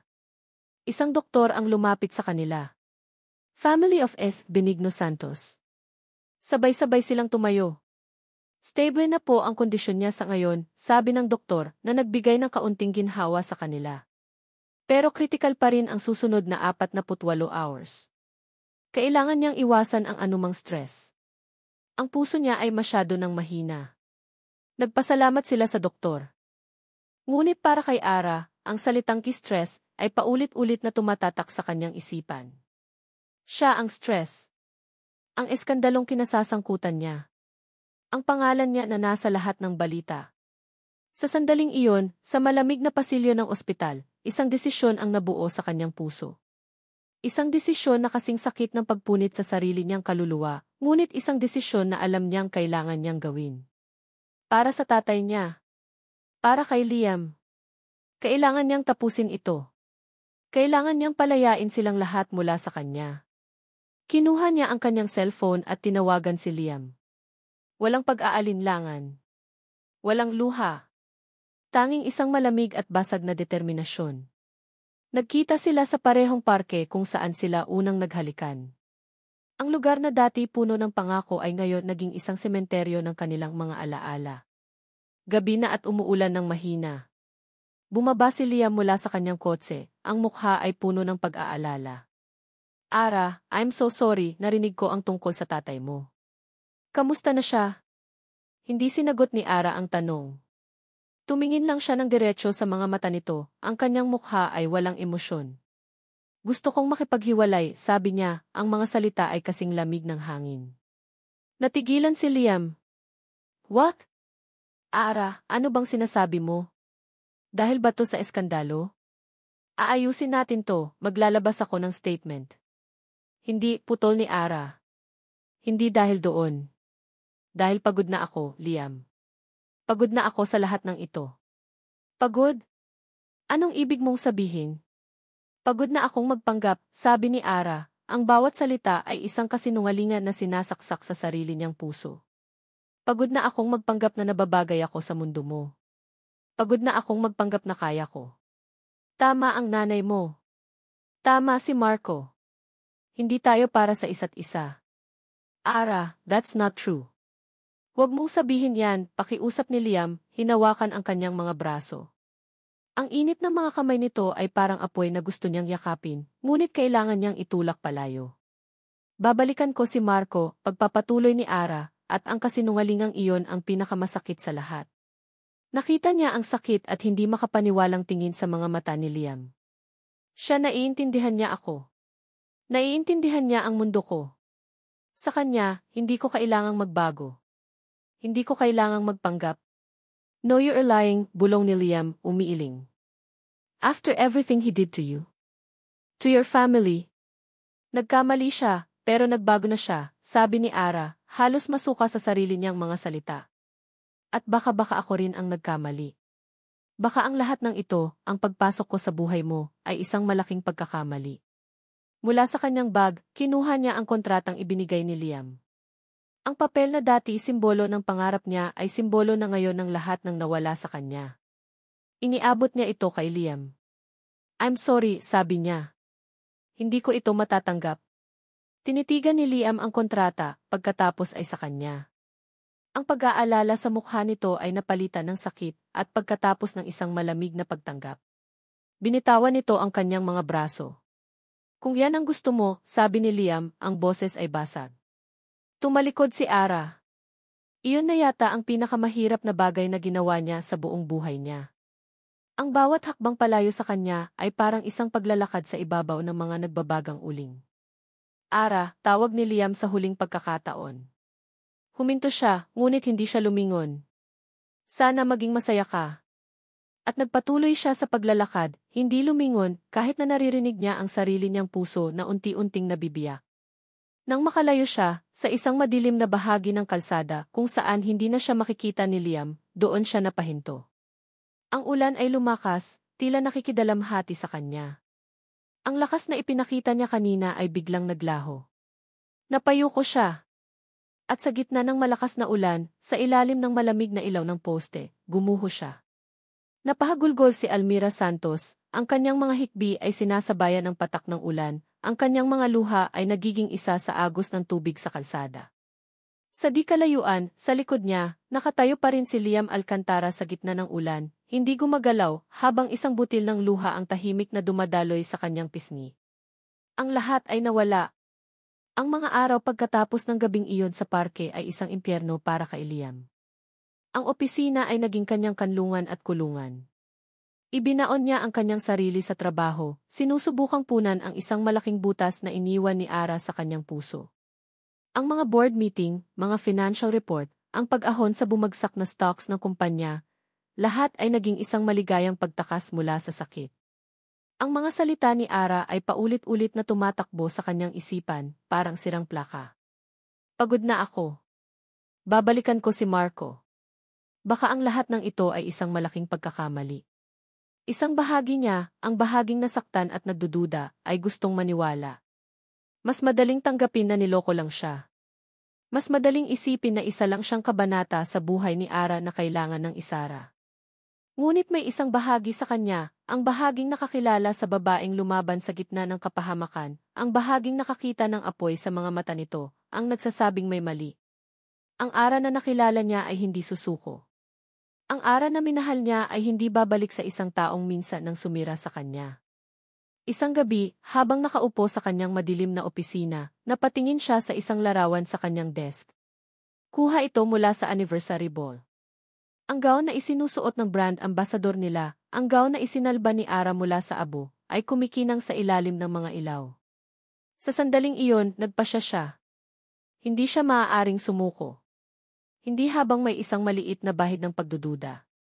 Utang niya kay Ara at sa sarili niya na alamin ang buong katotohanan. Kinabukasan, tinawagan niya ang pinakamagaling na private investigator sa Maynila, isang dating FBI agent na kilala sa paglutas ng mga imposibleng kaso. Hindi na ito ang investigator na inupahan ni David. Kailangan niya ng pinakamahusay. I want you to investigate everything again. From the start, utos ni Liam nang magkita sila. The gown incident. The tabloid photo. Marco Valencia. I want to know who is pulling the strings. I don't care about the cost. I just want the truth. And your mother, sir, matapang na tanong ng investigator. Should I include her in the investigation? Nag-alinlangan si Liam. Ang kanyang ina. Ang dugo niya. Ngunit nang maalala niya ang eksena sa kanilang dining hall, ang punit na tseke, tumigas ang kanyang panga. Yes, sabi niya, ang boses ay mabigat. Include everyone. Ang sumunod na linggo ay isang paghihintay na puno ng kaba. Patuloy siyang nagtatrabaho, ngunit ang kanyang isip ay nasa investigasyon. Binisita niya ang ospital, palihim, para lang malaman ang kalagayan ng ama ni Ara. Nalaman niyang bumubuti na ito at isang maliit na bahagi ng bigat sa kanyang dibdib ang nabawasan. Hindi siya nagpakita kay Ara. Hindi pa panahon. Isang hapon, pumasok ang investigator sa kanyang opisina, dala ang isang makapal na itim na folder. I have what you need, Yem Alcantara, sabi nito, ang mukha ay seryoso. Inilatag nito ang folder sa mesa ni Liam. Binuksan ito ni Liam, ang puso niya ay kumakabog. Ang unang pahina ay isang detalyadong ulat tungkol kay Marco Valencia. Ang kanyang mga utang sa kasino. Ang kanyang mga bigong negosyo. Siya ay desperado. Isang perpektong tau-tauhan. Ang sumunod ay tungkol sa litrato sa tabloid. Nakuha ng investigator ang ticket footage mula sa coffee shop. Malinaw na si Ara ay galit at pinapaalis si Marco. Ang kuha ng paparazzi ay sinadya para magmukhang romantiko. Ang paparazzi. Binayaran. Ang tabloid. Binayaran. Lahat ng koneksyon ay pabalik sa iisang tao. Ngunit ang pinakamatinding ebidensya, ang huling pako sa kabaong, ay nasa huling pahina. Isang bank statement.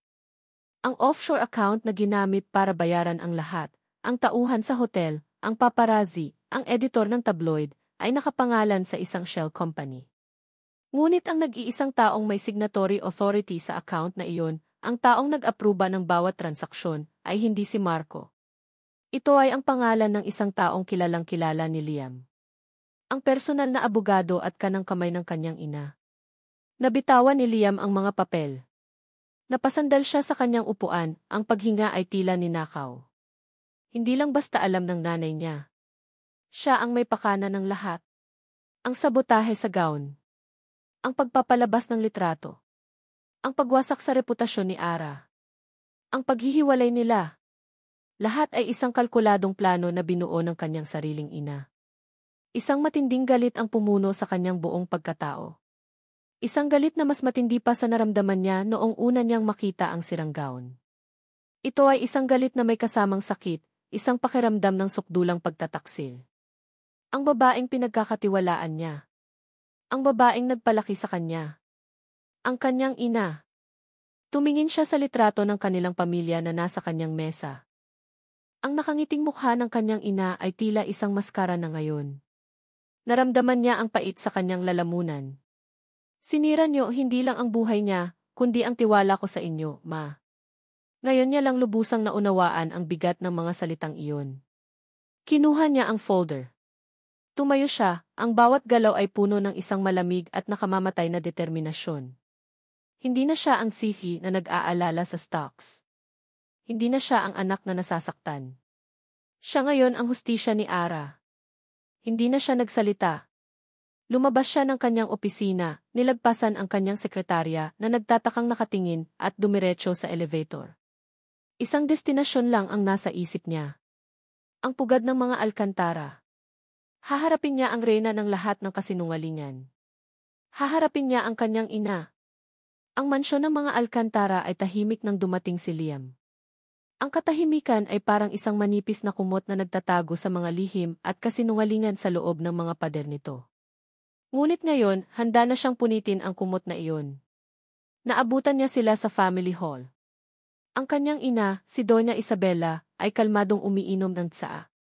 At sa tabi nito, nakaupo na parang isang alagang aso na nag-aabang ng gantimpala, ay si Marco Valencia.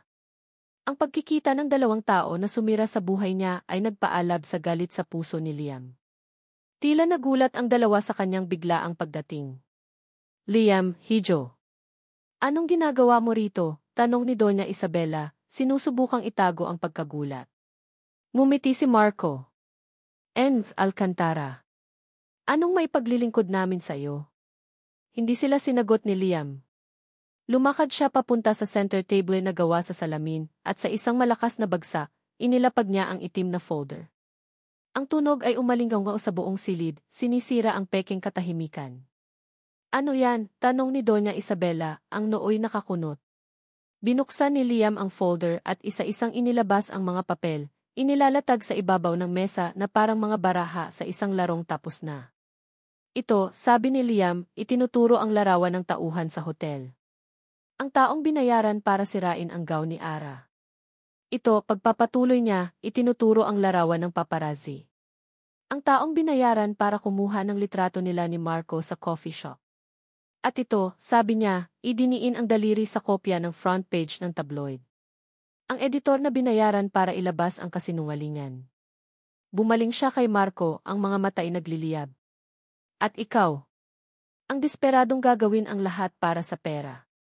Ang puppet. Namutla si Marco. O wala akong alam dyan. Talaga ba? Tanong ni Liam, isang mapanganib na ngiti ang gumuhit sa kanyang mga labi.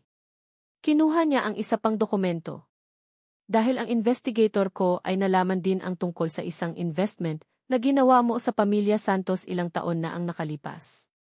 Isang scam na halos ikamatay ng ama ni Ara. Sabihin mo sa akin, Marco, anong klaseng tao ang nanloloko ng pamilya ng babaeng sinasabi mong mahal mo? Natigilan si Marco, wala nang masabi. Ang kanyang mga mata ay naghanap ng tulong mula kay Doña Isabela. Ngunit ang mga mata ni Liam ay nakatuon na ngayon sa kanyang ina. Lahat sila, binayaran, sabi ni Liam, ang boses ay mababa at puno ng pait. Mula sa iisang source. Isang offshore account. Isang account na kontrolado. Kinuha niya ang huling papel, ang bank statement, at dahan-dahan itong inilapag sa harap mismo ng kanyang ina. Ng iyong personal na abogado. Tumingin si Doña Isabela sa papel. Ang kanyang mukha, na laging kalmado at kontrolado, ay biglang nawalan ng kulay. Sa unang pagkakataon, nakita ni Liam ang takot sa mga mata ng kanyang ina. Bakit, ma? Tanong ni Liam, ang boses ay basag na ngayon, hindi na dahil sa galit, kundi dahil sa sakit. Bakit mo ginawa to? Ang sirain ng isang inosenteng tao. Ang manipulahin ang sarili mong anak. Para saan? Para sa pangalan? Para sa pera? Ginawa ko yon para sa iyo, Liam, sigaw ni Doña Isabela, tumatayo, ang mga kamay ay nanginginig. Para protektahan ka. Ang babaeng yon, isa siyang distraksyon. Isang panganib sa lahat ng pinaghirapan natin. She was not worthy of you. Worthy? Tumawa si Liam, isang tawang walang saya. Sino ka para magsabi kung sino ang karapat-dapat? Ikaw. Na kayang manira ng buhay ng iba para lang sa kapritsyo mo. Si Ara, sa kabila ng lahat ng ginawa mo sa kanya, hindi kanya sinukuan sa masamang paraan. Hindi siya gumanti. Pinili niyang lumayo para iligtas ang pamilya niya. Para iligtas ako sa gulo. Maiyon ang ibig sabihin ng pagiging karapat-dapat. Isang bagay na hinding-hindi mo maintindihan. Nagsimulang tumulo ang mga luha sa mga mata ni Doña Isabela. Ang maskara ng makapangyarihang matriarch ay tuluyan ng gumuho. Ang natira ay isang babaeng natatakot at nalilito. I just wanted to protect our family. Hikbi niya. You didn't protect our family. You broke it, malungkot na sabi ni Liam. Humarap siya kay Marco, na ngayon ay nanginginig sa takot sa isang sulok. At ikaw, sabi ni Liam, ang boses ay muling naging malamig na parang yelo. Get out of this house. Get out of our lives. Kung makita pa kitang lumapit kay Ara o sa pamilya niya, sisiguraduhin kong hindi ka lang sa kulungan pupulutin, kundi sa ilalim ng lupa. I have enough evidence here to ruin you forever. Now, get out. Nataranta si Marco. Mabilis siyang tumakbo palabas ng bahay na parang isang daga na tumatakas mula sa isang nasusunog na gusali. Naiwan silang dalawa ng kanyang ina sa gitna ng katahimikan, napapaligiran ng mga ebidensya ng kanyang pagtataksil. Liam, anak, patawarin mo ako. Pakiusap ni Doña Isabela, lumuluha. Umiling si Liam, ang sakit sa kanyang mga mata ay hindi maitatago. Sinira niyo hindi lang ang buhay niya, kundi ang tiwala ko sa inyo, Matthew. Ang mga salitang binitawan niya dati ay mas masakit ngayong alam na niya ang buong katotohanan. Tinalikuran niya ang kanyang ina na umiiyak. Naglakad siya papalabas ng bahay, papalayo sa mga kasinungalingan, papalayo sa sakit. May isa na lang siyang kailangang puntahan. Ang babaeng nasaktan niya. Ang babaeng kailangan niyang bawiin. Kailangan niyang hanapin si Ara. Ang mga araw ni Ara ay naging isang paulit-ulit na routine. Bahay. Ospital. Patahi ang sarado. Ospital. Bahay. Ang amoy ng ospital ay kumapit na sa kanyang mga damit, sa kanyang balat. Ngunit hindi niya ito ininda. Ang mahalaga, ang bawat araw na lumilipas ay isang araw na mas lumalakas ang kanyang ama. Nakatayo siya ngayon sa tabi ng kama nito, pinagmamasdan ang mahimbing na pagtulog ng kanyang tatay Ben. Ang mga kulubot sa mukha nito ay tila nabawasan. Ang paghinga nito ay malalim at kalmado. Bumubuti na siya. At iyon lang ang mahalaga. Ang mga eskandalo, ang mga masasakit na salita, ang pangalan ni Liam, lahat ay isinantabi niya. Ibinagsak niya ang isang bakal na kortina sa bahaging iyon ng kanyang buhay. Tapos na. Isinakripisyo niya ang lahat para sa kapayapaan ng kanyang pamilya, at iyon ay isang desisyon na paninindigan niya, gaano man kasakit. Isang pamilyar na presensya sa kanyang likuran ang nagpatigil sa kanyang pag-iisip. Hindi niya kailangang lumingon. Ang bango ng kanyang pabango. Ang bigat ng kanyang mga yabag. Ang enerhiya na tila humihigop sa hangin sa paligid. Dahan-dahan siyang lumingon. Nakatayo si Liam sa may pintuan ng silid, nakatingin sa kanya. Hindi ito ang sihi na galit. Hindi ito ang lalaking may pagdududa. Ang nakikita niya ngayon ay isang lalaking pagod, ang mga mata ay puno ng isang emosyon na hindi niya mabasa, pagsisisi, determinasyon, lungkot. Hawak nito ang isang itim na folder. Ang parehong folder na ibinalik niya. Humakbang si Liam papasok, dahan-dahan, na para bang natatakot na baka tumakbo siya palayo. Huminto ito ilang talampakan mula sa kanya. Ara, sabi nito, ang boses ay malumanay. Kamusta na ang tatay mo? Mabuti na siya, maikling sagot ni Ara, ang boses ay walang emosyon. Salamat sa pagtatanong. Pero wala ka nang dapat ipag-alala. Okay na kami. Isang malinaw na mensahe, umalis ka na. Ngunit hindi umalis si Liam. Sa halip, inilahad nito ang folder sa kanya. Bago ako umalis, sabi nito. I think you need to see this. You deserve to know the truth. Tinitigan ni Ara ang folder, pagkatapos ay ang mukha ni Liam. May pag-aalinlangan sa kanyang puso. Ayaw na niya ng gulo. Ayaw na niya ng sakit. Liam, tapos na. Please, Ara, pakiusap nito. Para sa akin. Para sa iyo. Just read it, T. Dahil sa pakiusap sa kanyang mga mata, dahan-dahan niyang kinuha ang folder. Nanginginig ang mga kamay, binuksan niya ito. Ang kanyang mga mata ay mabilis na tumakbo sa mga pahina. Mga larawan. Mga dokumento. Mga pangalan. Ang larawan ng lalaking sumira sa gown. Isang bank transfer papunta sa account nito. Ang pangalan ng paparazzi na kumuha ng litrato nila ni Marco. Isang resibo ng bayad. Ang email correspondence sa editor ng tabloid. Ang lahat ay nakakonekta sa isang account sa bangko. Isang account na kontrolado ng abogado ni Doña Isabela. Habang binabasa niya, ang bakal na kortina na itinayo niya sa kanyang puso ay unti-unting gumuho. Ang bawat salita ay isang martilyo na bumabasag sa pader na iyon. Hindi pala siya ang may kasalanan. Hindi siya ang sakuna. Siya ay isang biktima sa isang napakaruming laro. Ang mga luha ay nagsimulang mamuo sa kanyang mga mata. Ngunit hindi ito mga luha ng kalungkutan. Ito ay mga luha ng galit, ng sakit, ng pagkaunawa. Nang makarating siya sa huling pahina, hindi na niya napigilan. Isang hikbi ang kumawala sa kanya, at sunod-sunod nang pumatak ang kanyang mga luha sa ibabaw ng mga papel. Mabilis na lumapit si Liam. Hindi siya nito hinawakan. Hinayaan lang siya nitong umiyak, hinayaan niyang ilabas ang lahat ng sakit na kinimkim niya. Nang medyo huminahon na siya, nagsalita si Liam, ang boses ay puno ng pagsisisi. I'm sorry, Ara, bulong nito.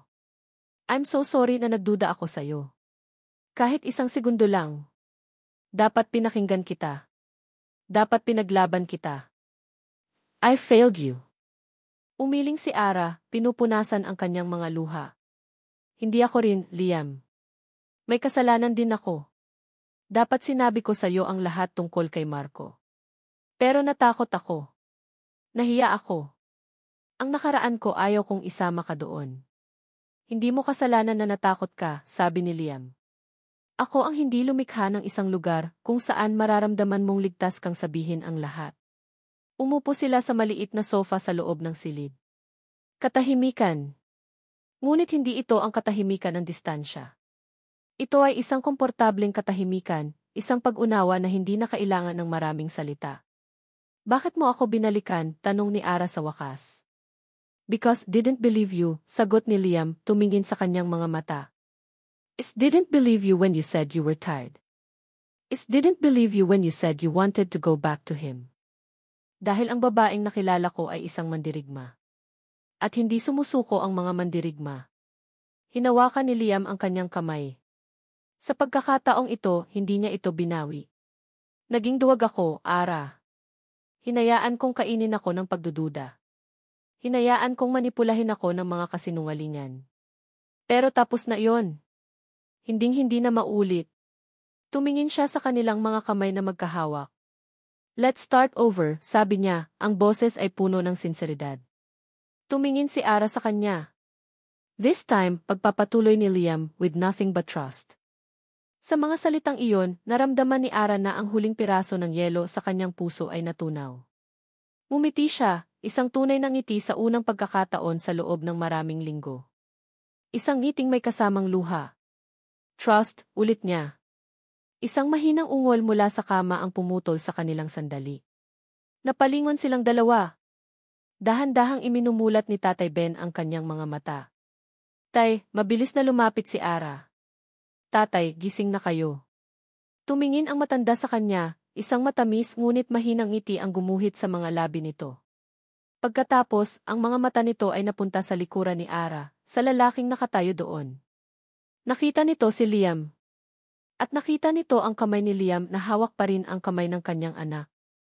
Tumingin si Tatay Ben kay Liam pagkatapos ay kay Ara. At sa gitna ng kanyang panghihina, tumango ito ng marahan at mumiti. Isang ngiti ng pagtanggap. Isang ngiti ng basbas. Iniw, Ara. 6 na buwan ang lumipas. Nakatayo si Ara sa harap ng malaking salamin ng kanyang bagong-bagong atelier sa Bonifacio Global City. Ang pangalan sa salamin ay nakaukit sa simple ngunit eleganteng mga letra, Sinag. Wala na ang itahi. Dahil ang ginagawa niya ngayon ay hindi na lang pananahi. Ito ay sining. Ang dating maliit na shop sa Quezon City ay isa na ngayong kilalang brand. Ang kwento niya, ang kwento ng sabotahe, pagbangon at pagtatagumpay ay naging isang inspirasyon. Ngunit higit sa kwento, ang kanyang mga disenyo ang nagpatunay sa kanyang halaga. Bawat damit na lumalabas sa Sinag ay may tatak ng katatagan at kagandahan. Ang kontrata sa Alcantara Holdings ay itinuloy. Ngunit sa pagkakataong ito, hindi ito isang kontrata sa pagitan ng isang malaking kumpanya at isang maliit na supplier. Ito ay isang partnership. Magkasama sila ni Liam na binuo ang brand, ang bawat desisyon ay pinag-uusapan, ang bawat hakbang ay may kasamang tiwala. Isang pamilyar na tunog ng kampana sa pinto ang pumukaw sa kanya. Ngunit ang pumasok ay hindi ang taong inaasahan niya. Nakatayo sa may pinto si Doña Isabela Alcantara. Natigilan si Ara. Sa loob ng 6 na buwan, hindi niya ito nakita o nakausap. Narinig niya mula kay Liam na nagbakasyon ito mag-isa sa ibang bansa para mag-isip. Ang Doña Isabela na nasa harap niya ngayon ay iba na. Wala na ang ere ng pagiging dominante. Ang kanyang buhok ay may mga puti na. Ang kanyang mga mata, bagamat matalas pa rin, ay may bahid ng kalungkutan at pagsisisi. Miss Santos. Ara, sabi nito, ang boses ay alanganin. Doña Isabela, magalang na bati ni Ara, ngunit nanatili siyang nakatayo sa kanyang pwesto. Napadaan lang ako, sabi ng matanda. I just wanted to see your shop. It's beautiful. Tiningnan nito ang paligid, ang mga damit, ang mga tela. You are truly talented. Isang mahabang katahimikan ang namagitan sa kanila. Nandito ako, pagpapatuloy ni Doña Isabela, huminga ng malalim para humingi ng tawad. Walang anumang salita ang makakapagbura sa sakit na idinulot ko sa iyo at sa pamilya mo. Nabulag ako ng pride, ng takot. At sa kagustuhan kong protektahan ang anak ko, siya pa ang pinakamasakit kong nasaktan. I'm sorry, Ara. Mula sa puso ko, I am truly sorry. Tinitigan ni Ara ang matandang babae. Ang galit na naramdaman niya dati ay matagal nang nawala. Ang natira ay awa. Matagal na po kayong pinatawad ng tatay ko, mahinang sabi ni Ara. At ako pinapatawad na rin po kita. Isang luhang pumatak mula sa mata ni Doña Isabela. Umiti ito, isang tunay na ngiti sa pagkakataong ito. Isang ngiting malungkot ngunit mapagpasalamat. Salamat, Hija. Pagkaalis nito, napabuntong hininga si Ara. Isang mabigat na kabanata ang tuluyan ng nagsara. Ew, Liam. Pinanood ni Liam mula sa loob ng kanyang kotse sa kabilang kalsada ang paglabas ng kanyang ina mula sa shop ni Ara. Nakita niya ang pag-uusap nila sa loob. Hindi niya narinig, ngunit nakita niya ang pagbabago sa ekspresyon nilang dalawa. Alam niyang ito na ang simula ng paghilom para sa kanilang pamilya. Pagkaalis ng kotse ng kanyang ina, bumaba siya at pumasok sa sinag. Naabutan niya si Ara na nakatayo, malalim ang iniisip. Hey, bati niya, dahan-dahang lumapit at niyakap ito mula sa likod. Napangiti si Ara at sumandal sa kanyang dibdib. Hey! Napadaan ka? I have a surprise for you, bulong niya. Close your eyes. Nagtataka man, pumikit si Ara. Inalalayan niya itong maglakad palabas, papunta sa kanyang kotse. Ang biyahe ay tahimik ngunit puno ng pananabik. Nang huminto sila, inalalayan niya itong bumaba. Ang hangin ay maalat at ang maririnig lang ay ang alon ng dagat. Okay, you can open them now. Nang imulat ni Ara ang kanyang mga mata, bumungad sa kanya ang isang pamilyar na tanawin, ang paborito nilang beach sa Batangas, kung saan sila madalas tumakas mula sa gulo ng syudad. Ang araw ay pababa na, pinipinta ang kalangitan ng kulay kahel, rosas at lila. Liam, ang ganda di. Hindi pa yan ang surprise, sabi niya, umiti. Naglakad sila sa dalampasigan, ang kanilang mga paa ay lumulubog sa basang buhangin. Walang ibang tao. Tanging silang dalawa lang at ang dagat. Huminto sila sa harap ng papalubog na araw. Humarap si Liam kay Ara at hinawakan ang dalawang kamay nito. Ara, simula niya, ang puso niya ay kumakabog ng malakas. Naaalala mo ba noong una tayong nagkita? Ang nakita ko lang ay isang sirang gown. Isang problema. Isang pagkakamali. Ngumiti si Ara. Paano ko makakalimutan yon? Pero habang tumatagal, pagpapatuloy niya, hindi na iyon ang nakikita ko. Nakita ko ang isang babaeng matapang. Isang babaeng kayang gawing obra maestra ang isang pagkakamali. Isang babaeng nagturo sa akin kung ano ang tunay na kahulugan ng integridad, ng lakas, at ng pag-ibig. Hinawakan niya ito ng mas mahigpit. Sinira ko ang tiwala mo, pero tinuruan mo akong magtiwala muli. Nawala ako, pero ikaw ang naging sinag na nagbigay sa akin ng direksyon pauwi. Dahan-dahan, lumuhod si Liam Alcantara sa buhanginan, sa harap ni Almira Santos. Kinuha niya ang isang maliit na kahon mula sa kanyang bulsa at binuksan ito. Sa loob, isang simpleng singsing na may isang maliit na diamante, kumikinang na parang isang bituin. Almira Ara Santos, sabi niya, ang boses ay nanginginig sa emosyon. You are my new beginning. LY greatest love. FY home. Will you marry me? Ang mga luha ay malayang dumaloy sa mga pisngi ni Ara. Ngunit sa pagkakataong ito ay mga luha ng purong kaligayahan. Tumingin siya kay Liam, sa lalaking minahal niya sa gitna ng unos, sa lalaking pinili niyang pagkatiwalaan muli. Tumango siya, hindi makapagsalita. Yes, bulong niya sa wakas. Yes, Liam. Yes. Isinuot ni Liam ang singsing sa kanyang daliri. Tumayo ito at niyakap siya ng mahigpit habang ang araw ay tuluyan ng lumubog sa karagatan, nag-iiwan ng isang bagong sinag ng pag-asa sa kanilang mga puso. Sa kanilang harapan, hindi na isang madilim na gabi ang nag-aabang, kundi isang kalangitan na puno ng mga bituin. At dito nagtatapos ang kwento ni Ara at Liam. Mula sa kaibuturan ng aking puso, maraming salamat sa inyong walang sawang pagsubaybay at pakikinig sa love story ni Ara at Liam. Bawat kabanata ay isang paglalakbay, at sa paglalakbay na iyon, kasama ninyo akong kinilig, nasaktan, nagalit at umasa. Isang hamon ang bigyang buhay ang kanilang kwento, ngunit isang karangalan din na ibahagi ito sa inyo. Higit sa lahat, ang kwentong ito ay isang paalala na ang tunay na pag-ibig ay hindi perpekto. Ito ay sinusubok ng pagdududa at nasusugatan ng mga pagkakamali, ngunit ang tunay na pundasyon nito, ang tiwala at pagpapatawad, ay may kakayahang maghilom ng kahit anong sugat. Ito rin ay isang kwento ng pag-asa, na sa bawat pagkadapa may pagbangon. At sa bawat kadiliman, laging may isang sinag na nag-aabang. Ngayon, nais ko namang marinig ang inyong boses.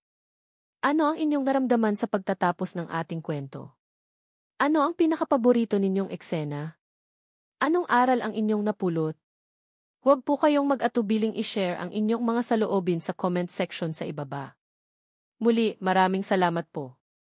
Hanggang sa ating susunod na kwento.